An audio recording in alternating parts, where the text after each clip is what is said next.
Fala galera, sejam bem-vindos ao nosso episódio final do podcast Os Controleiros da disciplina Análise 2.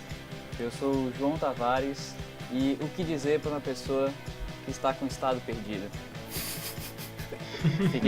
Fique calma. Caralho, você roubou minha piada, velho. Filho, eu pensei nessa desde ontem à noite, nega. Eu dormi com isso na cabeça. Você roubou minha piada, velho. Essa é muito boa, velho, caralho. Ô, velho, aproveitando o contexto, meu nome é Maurício e eu cheguei à conclusão, né, de que o mentor de calma foi o nosso famoso Chico Xavier no desenvolvimento do seu filtro. Tudo psicografado. Velho. Fala, galera. Cadê? Vai. Fala alguém. Essa já foi a minha piada, valeu. Muito engraçado, muito boa, muito boa. Essa foi muito boa. E aí eu vou falar minha piada mesmo assim, né? E aí, fala galera, meu nome é André e muita calma nessa hora. Nossa, velho. Nesse último episódio nossa season finale, nós vamos falar sobre soluções dos modelos em espaço de estados e de estimadores de estados.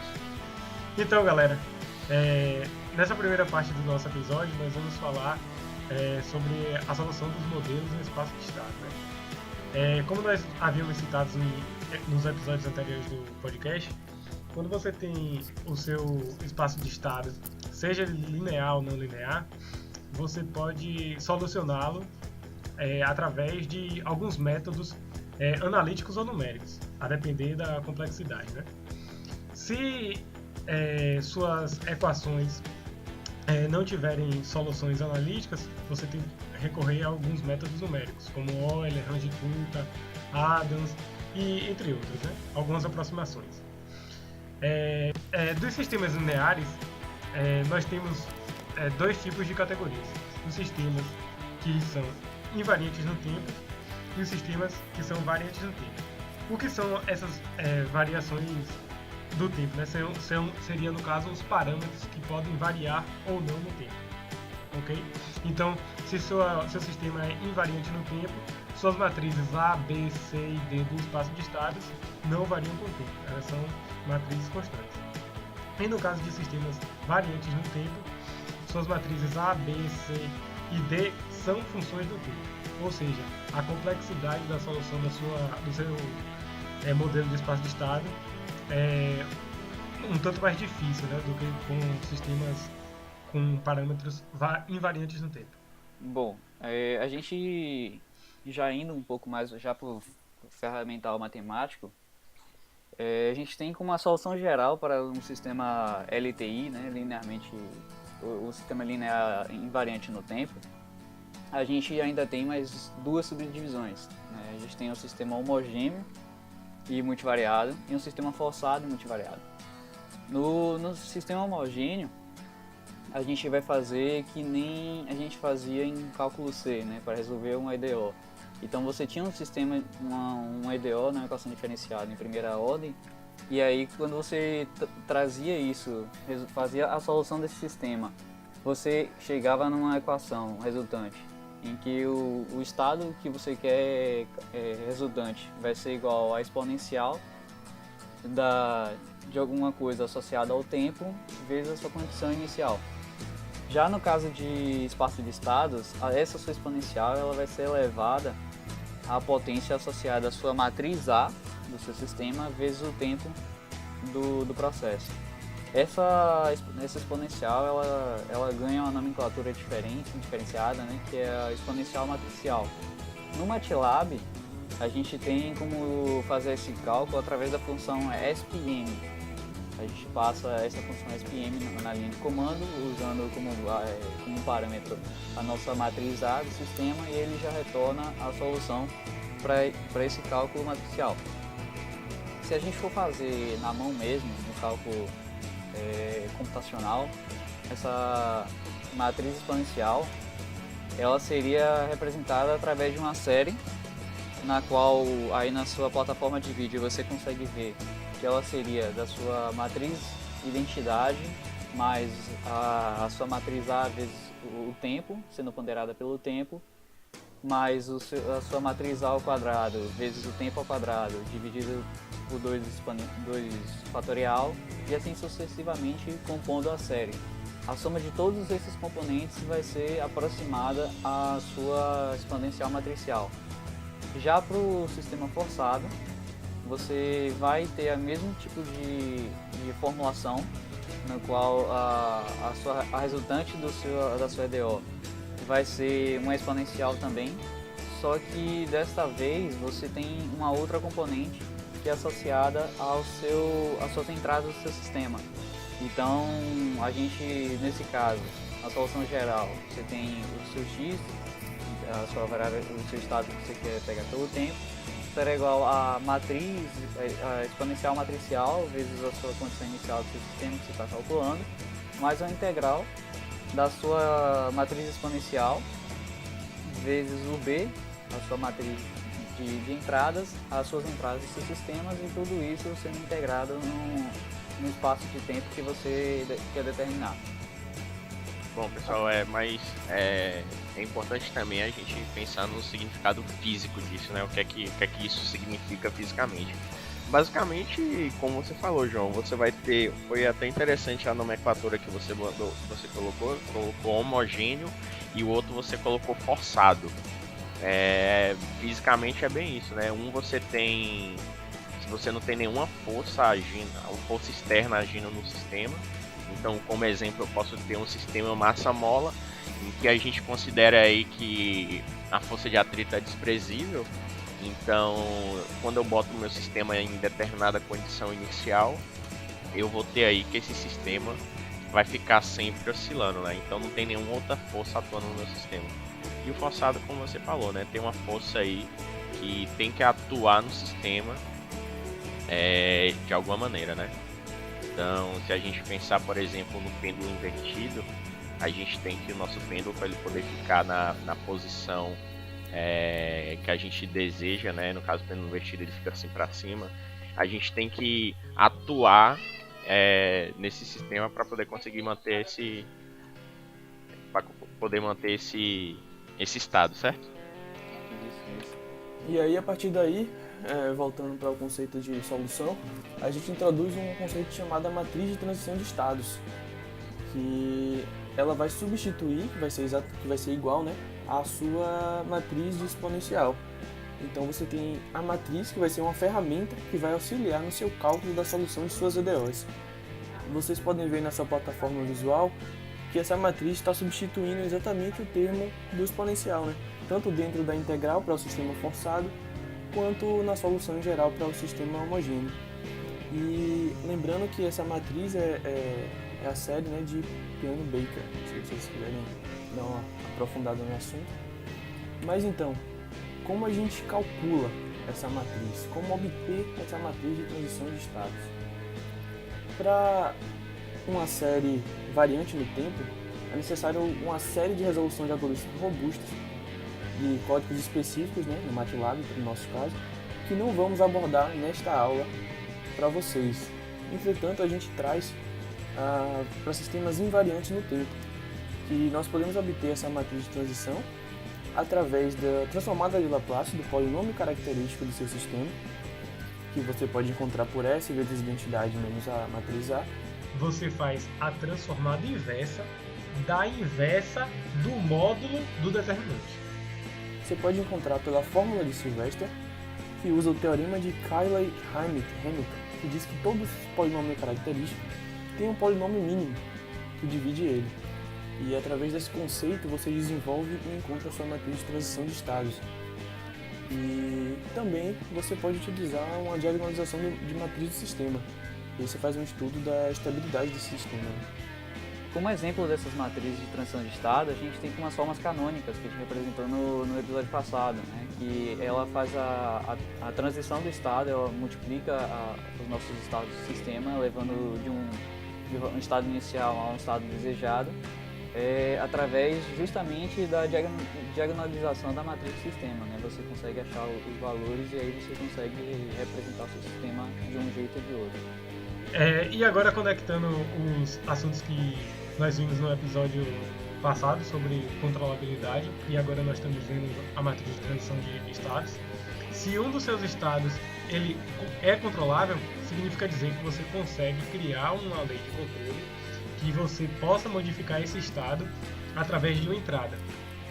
E a forma como ele muda, além de ser pela sua entrada, é também em relação ao coeficiente que está dentro da sua matriz de transição de estados.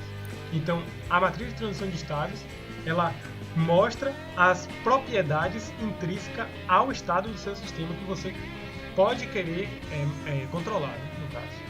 Isso aí, continuando o nosso episódio, indo agora para a segunda parte, nós vamos falar sobre estimadores de estados. Um estimador de estado, ele serve para você conseguir medir virtualmente um estado que intrinsecamente na planta você não consegue medir, que você não tem um sensor físico lá para fazer essa medição.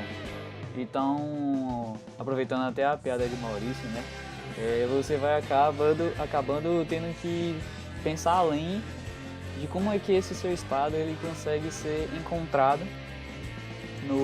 através das suas equações, através do seu modelo, para você poder fazer essa medição virtual. Um dos motivos para você poder utilizar um estimador de estado é justamente assim, quando na planta você já tem algum equipamento, um cromatógrafo, que é um equipamento bem caro, e você não tem, e você quer fazer a medição de fração molar ou de composição de uma outra planta, só que você não pode tirar esse seu cromatógrafo que você já tem para levar para lá. Então, por ser um instrumento caro, você tem que usar um estimador de estado, você valida esse estimador de estado com o instrumento que você já tem, e aí você leva para a sua outra planta para você economizar e também para você fazer essa medição que você não tem na planta, né? Você faz a estimação desses valores.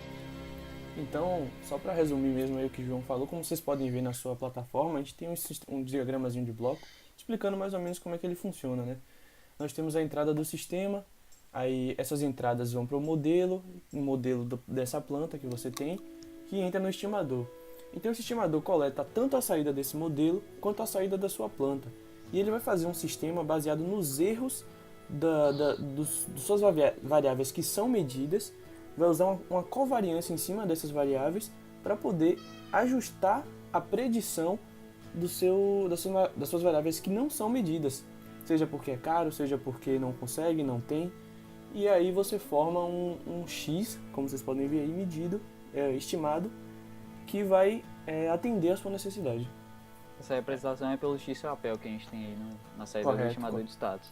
E o maior ganho aí nesses casos, né, do estimador de caso, na verdade, acredito que na grande maioria das vezes que a gente aplica esse tipo de inferência, né, de medição, é para a gente conseguir fazer algum controle, né, de uma variável que a gente não consegue medir por os motivos que vocês já falaram aí.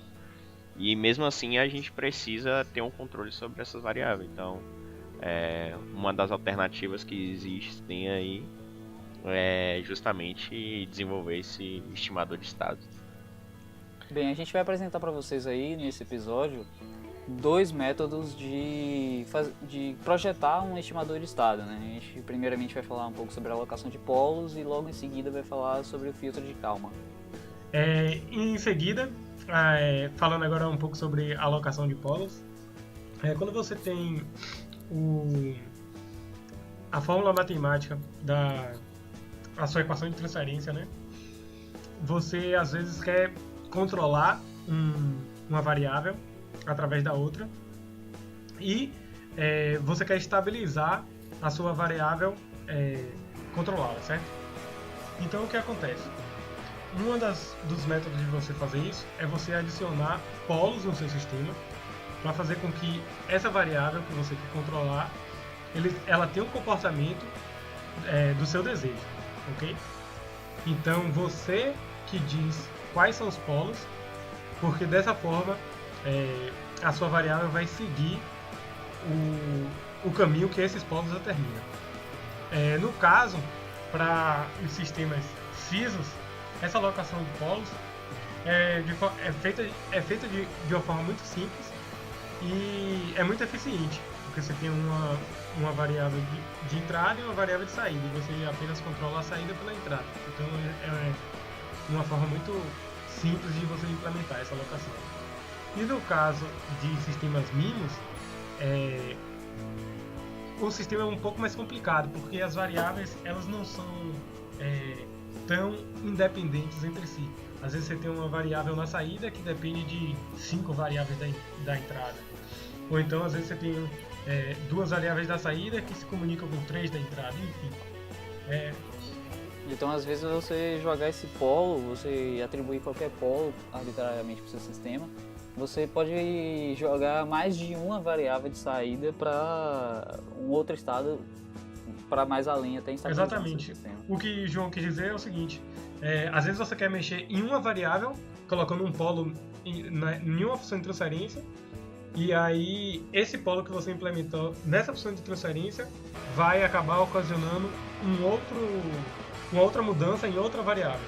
Então, para um sistema mínimo, isso não é tão simples de se fazer. Você tem que fazer todo o estudo de todas as variáveis e os polos atuando em conjunto nessas variáveis. Só dando um spoiler aí, que a gente vai ver um pouquinho mais pra frente, é que isso é resolvido, né, pela covariância que você tem no filtro de calma. Mas a gente vai chegar lá. Exatamente. Bem, já com essa base do conceito, né, que a gente vai alocar o polo arbitrariamente para o lugar desejado, né, que a gente quer através de uma realimentação dos valores da saída, a gente chega na nossa lei do observador. Como você pode ver aí, que seria a derivada do seu x-chapéu, que é igual à sua matriz A vezes o x-chapéu, mais o B, sua entrada, mais esse KE, que seria o ganho do estimador, vezes essa diferença entre a saída que você está medindo com a sua função de saída, né? A sua equação de saída, representada pelo C(x)chapéu. Esse x-chapéu novamente, ele é os seus estados estimados. Então, você está fazendo o cálculo desses estados que você não conseguia anteriormente medir. Certo? Tem uma observação que esse KE deve ser calculado a partir do comportamento dinâmico desejado. Isto é, o polinômio característico ele tem que atender à condição desejada. Se você observar, quando você vai fazer o cálculo do polinômio característico, normalmente você faria fazendo o determinante de S vezes a identidade menos a matriz A. Só que para esse caso do observador, você vai substituir a sua matriz A por uma matriz A-chapéu, né, entre aspas. E essa sua matriz A-chapéu seria representada pela matriz A menos o KE, o seu ganho do estimador, vezes sua matriz C. E você tirando o determinante desse resultante, você vai obter os seus novos polos do seu sistema. E aí, por isso a alocação de polos, você vai botar arbitrariamente esses novos polos no sistema, direcionando a dinâmica da maneira que você quer. E só complementando, esse KE, na sua lei do observador, ele vai estar multiplicando o erro, né, gerado no seu sistema, que seria o Y medido e o Y estimado. O estimado vai ser o que a gente está estimando pelo observador de estado. E o Y medido vai ser o que está realmente saindo da sua planta. E aí a gente apresenta alguns métodos aqui para fazer o cálculo desse ganho do estimador. Você pode fazer através da sua matriz de transformação, a sua matriz de transição, que seria a forma canônica observada.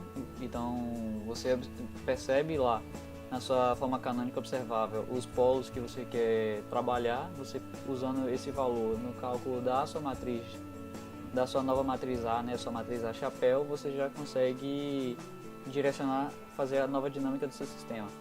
Você pode fazer a substituição direta, então você vai no polinômio característico e você seta mesmo os valores dos polos que você quer, ou você pode utilizar a fórmula de Ackermann, que está aí para vocês na plataforma de vídeo, que você tem o seu ganho do estimador, ele vai ser igual a um φ A. Esse φ A é a equação característica da própria característica própria do sistema, vezes a sua matriz observável, transposta e inversa, vezes a sua matriz, uma coluna, na verdade, de zeros e o último valor sendo 1.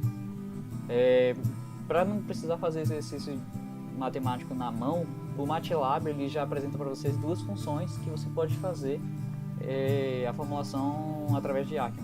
Você pode usar a função Acker para sistemas CISOs e você pode usar a função Place, que também vai executar a fórmula de Acker para sistemas MIMO.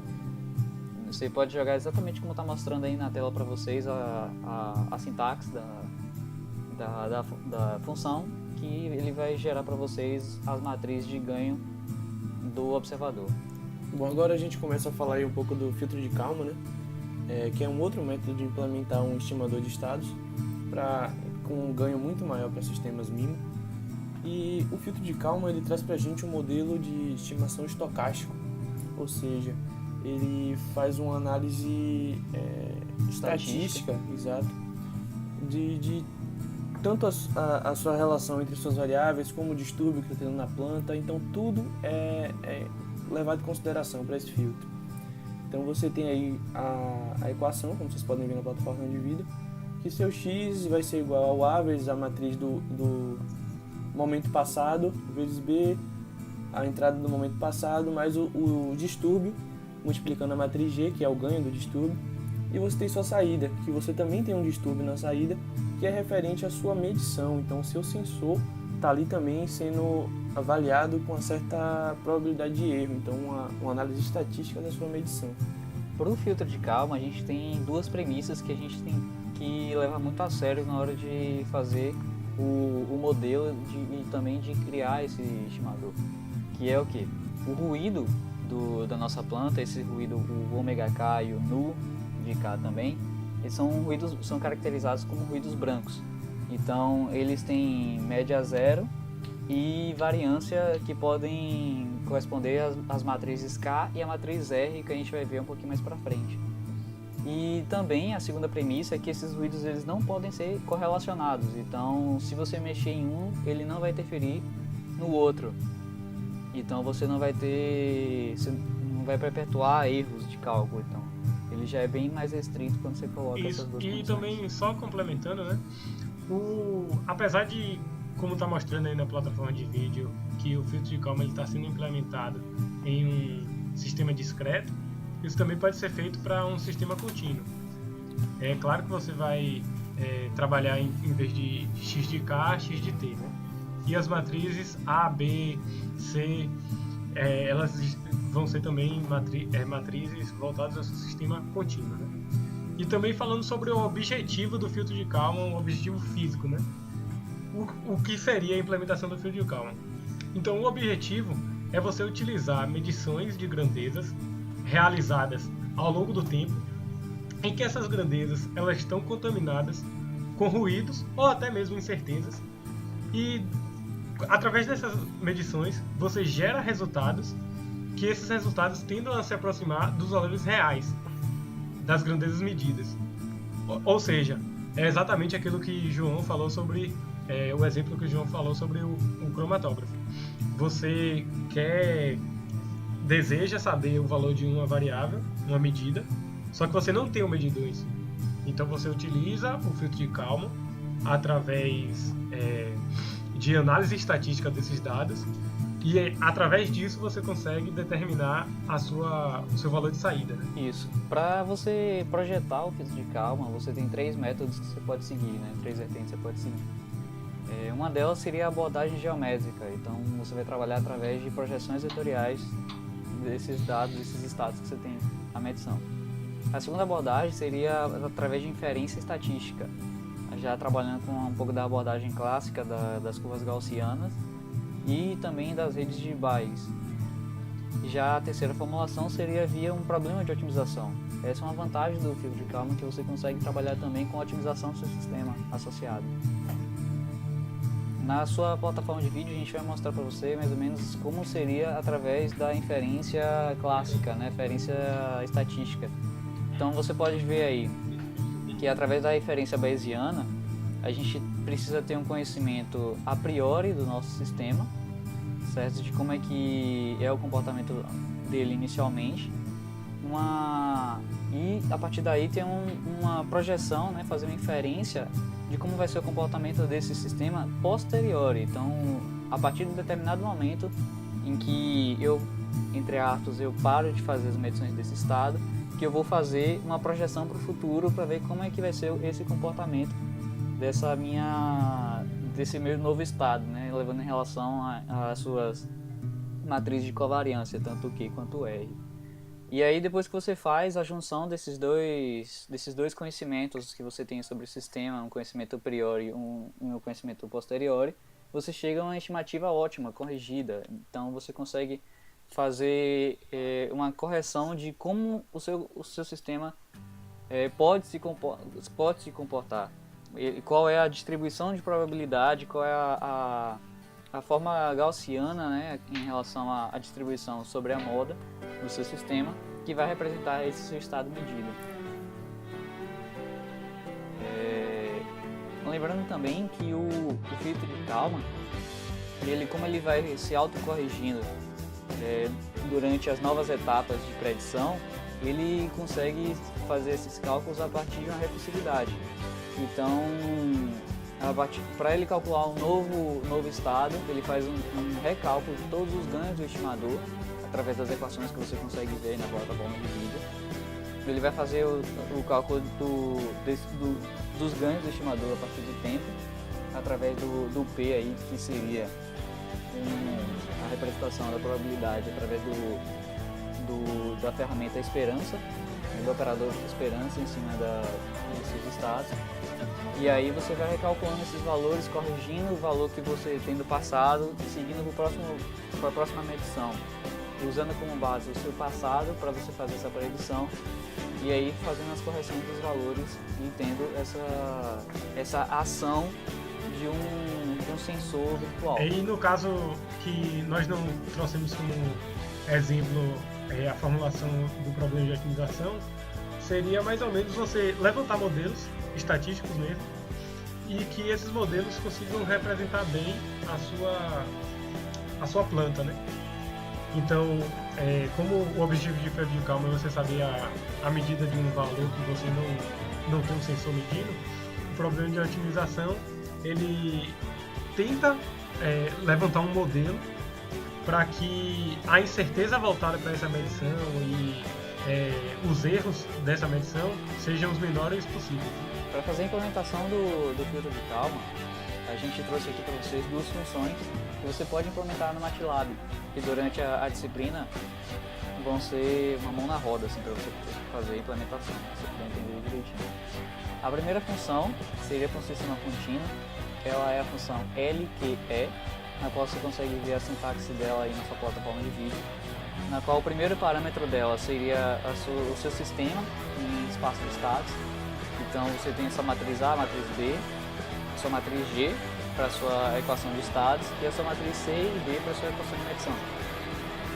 Já o segundo parâmetro seria a covariância da sua saída, a matriz Q, e o terceiro parâmetro seria a sua matriz de estados, de covariância dos estados, que seria essa matriz R. O mesmo você pode fazer para o contínuo, usando a função dLQE. Você segue a mesma sintaxe da função LQE, só que o último parâmetro, depois do parâmetro R, o quarto parâmetro no caso, seria o tempo de amostragem. Você iria determinar qual seria o tempo de amostragem do seu sistema para poder ele gerar curva para você. E uma observação muito importante para você perceber o desempenho do seu filtro de Kalman é o cuidado que você tem que ter na sintonia quando você vai setar os valores de Q e de R, das suas matrizes de covariância, porque elas vão determinar a supração dos seus valores de entrada e também da velocidade do seu sistema, qual o peso que você está dando para essa variância dos seus estados e mais. E isso pode mexer bastante na dinâmica desejada.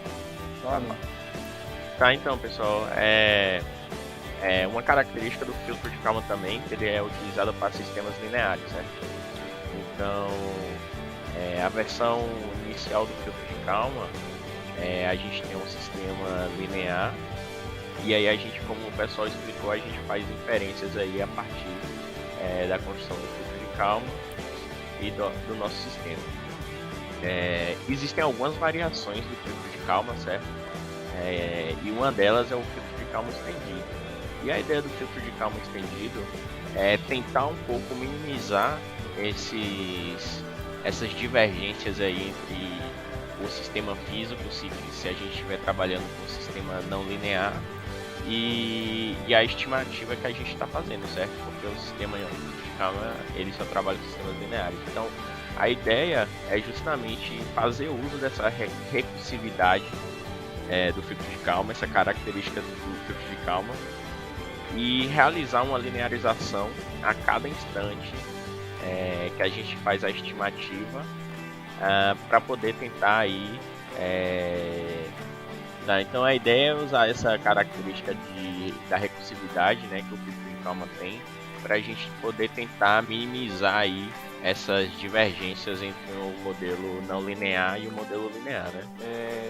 Se a gente levar em consideração também a questão da recursividade, como o nome falou, a gente tem que o comportamento das equações para a recursividade do filtro de calma normal e filtro de calma estendido seria basicamente a mesma, né, em relação ao ferramental matemático, porque nesse caso você tem um sistema que é não linear e como você vai fazer a linearização dele ponto a ponto, a cada momento que você vai fazer uma nova predição, você lineariza esse sistema, você acaba trabalhando com um sistema linearizado, que as equações do filtro de calma normal foram estipuladas por um sistema linear.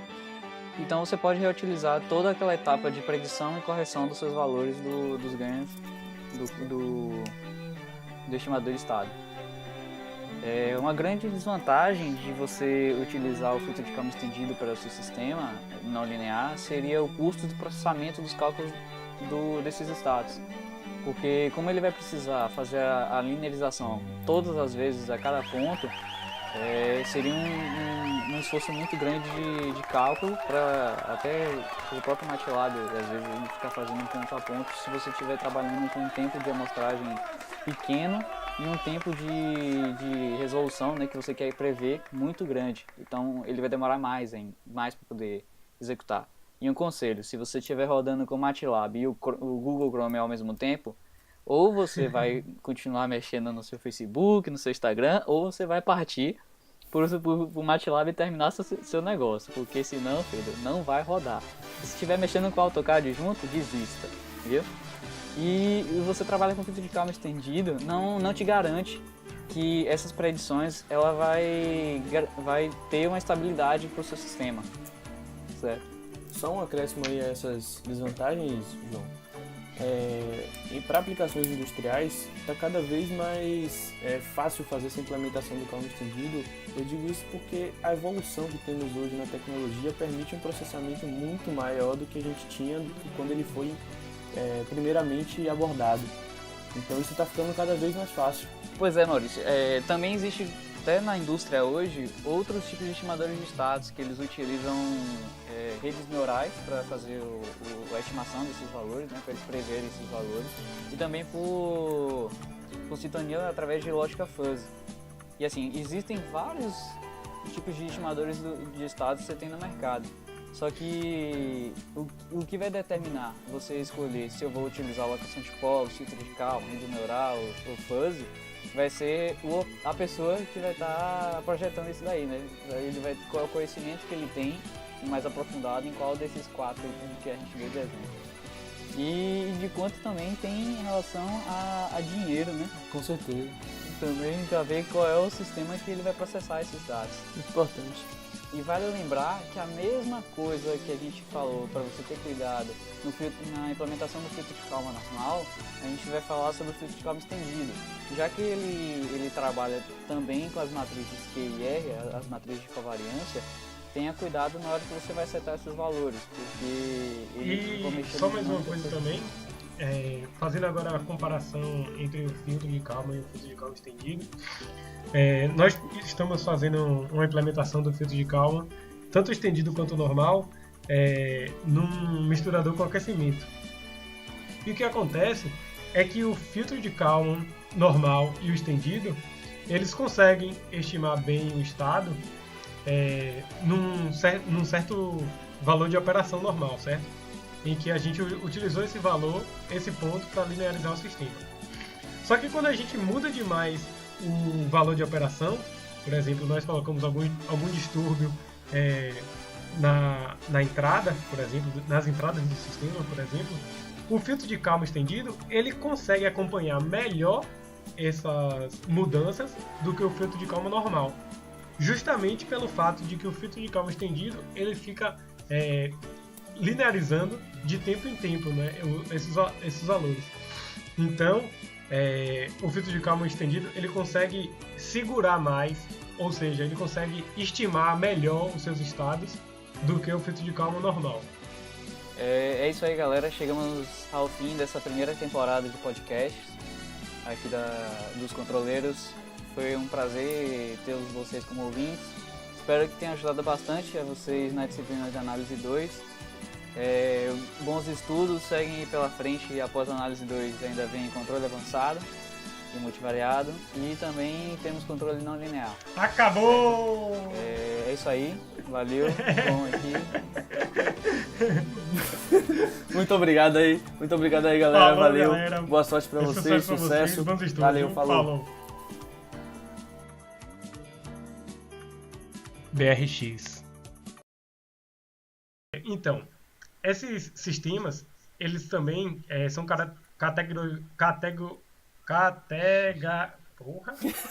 Caracterizados, né? Categorizados. Esses sistemas entram em duas categorias. Tá excelente assim.